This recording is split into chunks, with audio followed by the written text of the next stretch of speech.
బండి భగీరథ్ కేసు ఒక కొలిక్కి వచ్చేటట్లుగానే కనిపిస్తోంది. ఏ విషయంలో అంటే బండి భగీరథ్ అరెస్ట్ అవుతాడా లేదా అనే విషయం మీద.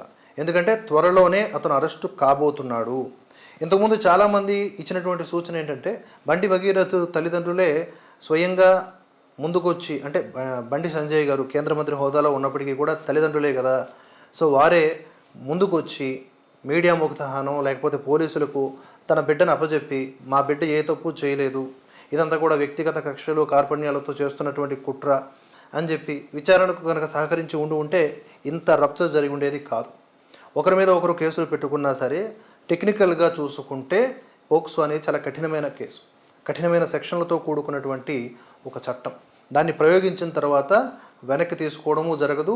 ప్రయోగించిన తర్వాత అది లక్ష్యాన్ని ఛేదించక తప్పదు. ఎంతటి వాడైనా సరే అరెస్టు కావాల్సిందే, రిమాండ్కు వెళ్లాల్సిందే. ఇది ఎన్నో సందర్భాల్లో మనం చూసాం. మహా అయితే మనకున్నటువంటి పరపతిని వాడి ఇదిగో ఇలాంటి చిన్న చిన్న లూప్ హోల్స్ వెతుక్కొని కొన్నాళ్ల పాటు అరెస్టును వాయిదా చేయించవచ్చేమో కానీ అరెస్టు కాక తప్పదు. యాజ్ ఆఫ్ నౌ అదే సిచ్యువేషన్ నెలకొంది. అటు కోర్టు కూడా ఇంటరిమ్ బెయిల్ ఇవ్వలేదు.